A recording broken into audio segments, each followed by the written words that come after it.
Dear students, welcome to the last part of the presentation on letter writing, that is job application. In the last video, I spoke to you on the contents of a good curriculum vitae. Now let us look at a sample curriculum vitae prepared by a candidate. The candidate begins with the contact information. His name is mentioned, that is Santosh Sharma. His address is written below his name. His mobile number and email ID are also given here. So this is what constitutes the contact information.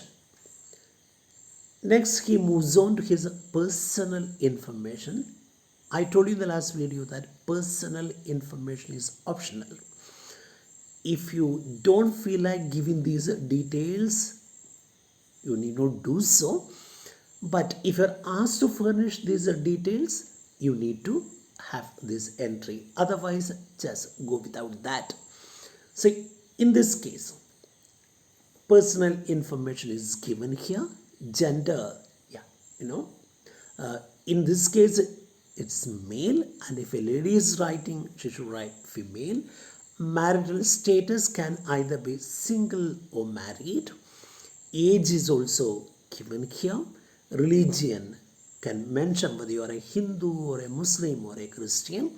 Then your caste can be mentioned. For example, Brahmin, Bant, Bilava, Vokkaliga, and so on. Nationality is also given here.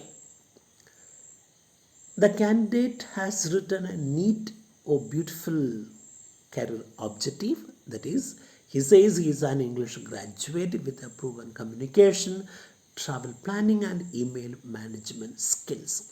And he is seeking a position, that is job, as an administrative assistant at Semantics. Semantics is the name of the company. To leverage, to utilize his organizational and research skills to support internal and external communication. So he begins with his qualification, then goes on to mention his skills, then he mentions the name of the job that he is trying to get, and he ends the objective by stating why he wants to take up this position. So this is how a career objective has to be presented. Next, education history. His educational qualifications are given here. He begins with his PG degree. I told you in the last video that education history has to be presented in the descending order. That means you should begin with the highest qualification and comes down to the lowest. He got his PG in International Marketing from MG University, Pune, Maharashtra in the year 2020. He joined the course in 2018 and he completed it in 2020. Next, he mentions his UG degree. He is a Bachelor of Business in Sports Management, and he got this degree from University of Baroda, Gujarat in 2018. He joined this course in 2015. The last one, his PU course, and he studied his PU at Modern Higher Secondary School, Mumbai. He completed his PU course in 2015 and he joined it in 2013. So this is how you need to list out your educational qualifications. Begin with the highest and end with the lowest qualification. The candidate, Mr. Santosh Sharma, has got some work experience and he has mentioned it here. He says that he worked as a marketing trainee for Synthesis Global, that's the name of the company in Mumbai, from 2020 May till 2020 December.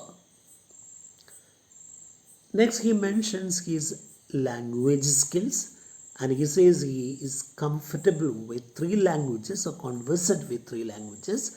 Kannada is his mother tongue. He is a native speaker of the Kannada language. He is proficient in the English language and he is very fluent in the Hindi language. So he knows three languages. Next, he mentions the basic computer skills that he has got. This is MS Word, Access, Excel, OneNote, Outlook, PowerPoint. So these are basic skills which everyone is supposed to have nowadays. He has got some software skills which are C++, Java, JavaScript, Python, and SQL. And he goes on to mention his hardware skills as well. These are system administration, software installation, Cisco, tech support, vendor management, WAN/LAN, virtualized networks, and cloud management. So there are three kinds of computer skills here. To begin with, the basic skills, then software skills, followed by hardware skills. Next, he mentions his soft skills. What are they? Problem solving, public speaking, communication, active listening, and leadership qualities. He also presents some of the hobbies or interests that he has got. They are blogging and podcasting. You know that blogging and podcasting go hand in hand. Then marketing, then learning languages. He has got two letters of reference, one from Dr. Mohan Singh, who is the event manager of Nima Marketing Company situated in New Delhi. His email ID and contact number are also given here. So one letter of reference from Dr. Mohan Singh. He has got another letter of reference from Miss Kavita Trivedi. She is a marketing manager of Dell Solutions, a company situated in Kanpur. Her email ID and number are also given here. Finally, this is the last part of your CV. After giving all the information required, you need to certify that you have not given any wrong information in the CV, or you haven't given any misleading information in the CV. So how do you certify that? By saying, I hereby certify that the information furnished in the curriculum vitae is true to the best of my knowledge. Below that, you need to put your signature, write down your name below, and put the date below your name. So this is the last entry of your curriculum vitae. So the candidate begins with his contact information, then he moves on to personal information, which is optional. Then career objective is presented.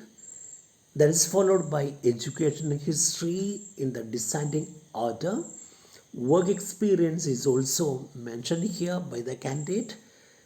The language skills are here. That is followed by the basic computer skills, software skills, and computer hardware skills. This is followed by the soft skills that the candidate has got. Then he goes on to mention the hobbies and interests that he has got, and two references, letters of introduction are also given here by the candidate. One is from an event manager, second is from the marketing manager of a company. Finally, he concludes the CV by certifying that he has given only true information in the CV. Below that certificate, the candidate has signed, then his name is written, date is also mentioned. So this is how you are supposed to prepare your CV. I hope by now you have understood how to write a cover letter as well as a CV. Thank you so much for listening to me. I'll come back with another video.